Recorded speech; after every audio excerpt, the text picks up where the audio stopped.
Hello बच्चों, फिर से टीएसबी चैनल में आपका स्वागत है। मैं प्रिंस सर आपके लिए आज क्लास 10th का एक वेरी मोस्ट इम्पॉर्टेंट क्वेश्चन जो संतुलित रासायनिक समीकरण लेके आया हूँ। जो बच्चे ज़्यादा से ज़्यादा इसमें फंसते हैं और मैं अपना पूरा प्रयास करूँगा कि इस संतुलित रासायनिक समीकरण को बहुत ईजी तरीके से समझा पाऊँ। चलिए आज के टॉपिक पर डिस्कस करते हैं। पहला टॉपिक हमारा संतुलित रासायनिक समीकरण और पहला एग्जाम्पल, ठीक है। जैसा कि हमारा पहला एग्जाम्पल है, जैसे हमने पहले वाले वीडियो में देखे थे कि जब भी किसी रासायनिक अभिक्रिया में हमारा जो बायां पक्ष क्या होता है, अभिकारक होता है, और दायां पक्ष क्या होता है, उत्पाद होता है।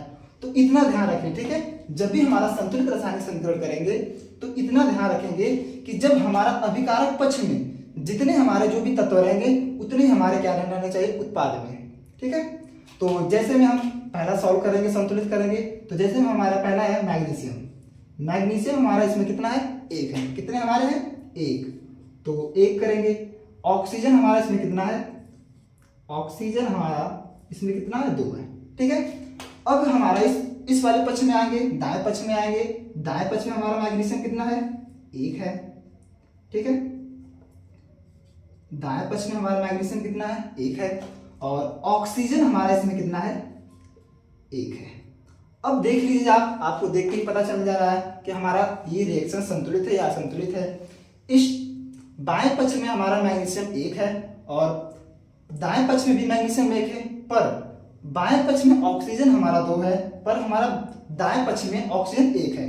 तो हमें इसको क्या करना पड़ेगा, इस ऑक्सीजन क्या करना पड़ेगा, 2 करना पड़ेगा। तो हम क्या करेंगे, 2 से मल्टीप्लाई करेंगे। इसमें किससे करेंगे मल्टीप्लाई, 2 से। अब इतना ध्यान रखेंगे, जब भी हमारा कोई संतुलित रासायनिक समीकरण में अगर मल्टीप्लाई करेंगे तो पीछे नहीं लिखेंगे, कहां पे लिखेंगे, आगे। तो अब देखिए हमारा 2 मल्टीप्लाई हुआ, 2 ऑक्सीजन हो गया, पर हमारा यहाँ पर मैग्नीशियम की संख्या कितनी हो गई, 2। तो 1 इंटू कितना हो गया हमारा, बराबर कितना हो गया, 2। अब मैग्नीशियम हमारा इस पक्ष में कितना है, 1 है, ठीक है। तो अब इसको भी हम 2 करने के लिए क्या करेंगे, इसमें 2 से मल्टीप्लाई करेंगे। तो अब यहाँ पे करेंगे 2, ठीक है। अब आप देख लीजिए कि दोनों पक्ष हमारा बराबर हो गया। मैग्नीशियम भी हमारा यहाँ पर कितना हो गया, 2 हो गया, और यहाँ पर भी मैग्नीशियम हमारा कितना हो गया, 2 हो गया, और ऑक्सीजन भी हमारा यहाँ पर कितना हो गया, 2 हो गया, और ऑक्सीजन हमारे यहाँ पर कितना हो गया, 2 हो गया। इससे हमारा पहला जो समीकरण क्या हो गया, संतुलित हो गया, ठीक है। जैसा कि पहला एग्जाम्पल आप लोगों को समझ में आया होगा। अब हमारा दूसरा एग्जाम्पल है, इसको भी हम संतुलित करते हैं और देखते हैं। तो जैसा कि हमारा ये हमारा केमिकल रिएक्शन है, ठीक है। तो हम इसको ही हमारा एक प्रकार से केमिकल रिएक्शन जो असंतुलित है, अब इसको हम संतुलित करते हैं, ठीक है। देखते हैं कैसे, बहुत इजी ट्रिक में। तो पहले हम लिखेंगे Fe हमारा इस पक्ष में कितना है, बाएं पक्ष में 1 है। कितना है, 1। और हाइड्रोजन कितना है हमारा, 2। ऑक्सीजन कितना है हमारा, 1। अब दाएं पक्ष में आएंगे, Fe हमारा यहाँ पर कितना है, 3। ऑक्सीजन हमारा यहाँ पर कितना है, 4। और हाइड्रोजन कितना है हमारा यहाँ पे, 2। तो आप लोग को देख के ही पता चल जा रहा है कि हमारा केमिकल जो रिएक्शन जो है असंतुलित है। अब हम इसको संतुलित करते हैं।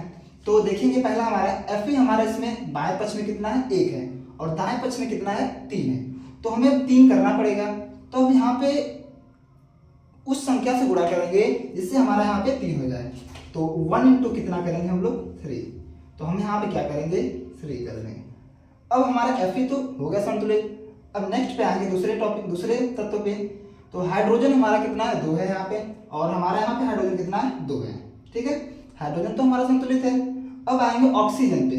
ऑक्सीजन हमारे यहाँ पर कितना है, 1 है, और हमारा इसमें ऑक्सीजन कितना है, 4 है। तो हम यहाँ पे उस संख्या से गुणा करेंगे जिससे हमारा ऑक्सीजन कितना हो जाएगा, 4। तो यहाँ पे हम कितना गुणा करेंगे, 4 से। अब मैंने पहले बताया था कि जब भी हम किसी भी अभिक्रिया को संतुलित करते हैं, ठीक है, तो जो हम काउंटिंग जो भी हम गुणा करते हैं पीछे नहीं लिखते हैं, कहाँ लिखते हैं, आगे। तो हम यहाँ पे 4 लिखेंगे। अब हम 4 का मल्टीप्लाई करेंगे सब में, तो हाइड्रोजन की संख्या हमारे इसमें कितनी हो जाएगी, 8 हो जाएगी। कितनी हो जाएगी, 8। तो हमारा कितना हो जाएगा, हाइड्रोजन 8 हो जाएगा, और ऑक्सीजन हमारा कितना हो जाएगा, 4 हो गया, सबको पता है, ठीक है। अब हमारा इस पक्ष में आएंगे तो हाइड्रोजन हमारा कितना है, यहाँ पे 2 है। अब इसको हमें भी 8 करना पड़ेगा। तो 8 करने के लिए हम उस संख्या से गुणा करें जिससे हमारा हाइड्रोजन क्या हो जाएगा, 8 हो जाए। तो अब हम 2 से यहाँ पे ऐसा गुणा करें, तो 4 से गुणा करेंगे, हमारा कितना हो जाएगा, हाइड्रोजन 8।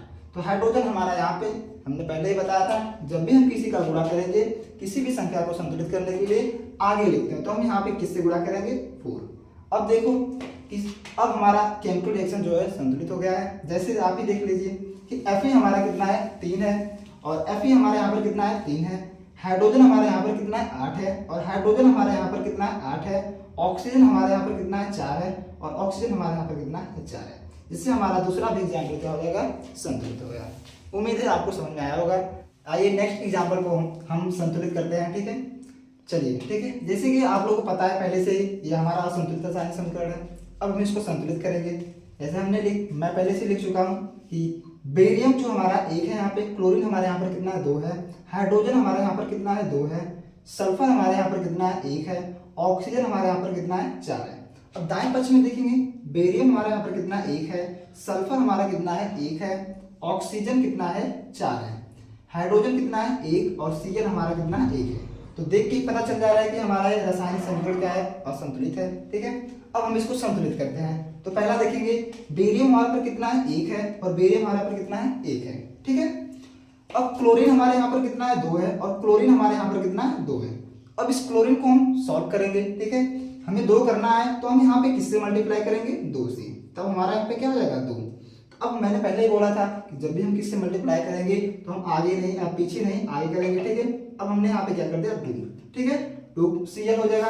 अब 2 का मल्टीप्लाई H में होगा तो यहाँ H भी हमारे यहाँ पर कितना हो जाएगा 2 हो जाएगा।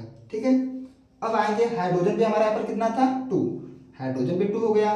सल्फर भी हमारा कितना 1 है और सल्फर भी हमारा कितना 1 है और ऑक्सीजन हमारा कितना है 4 है और ऑक्सीजन हमारा कितना है 4 है, जिससे हमारा ये क्या समीकरण पूरी तरह से संतुलित हो जाएगा। ठीक है, मुझे उम्मीद है कि आपको यह टॉपिक संतुलित रासायनिक समीकरण बहुत ही इजी भाषा में समझ में आ गया होगा। ऐसी वीडियो देखने के लिए हमारे इस चैनल को सब्सक्राइब कीजिए और ज़्यादा से ज़्यादा शेयर कीजिए। मिलते हैं नेक्स्ट वीडियो में अच्छी टॉपिक के साथ। धन्यवाद।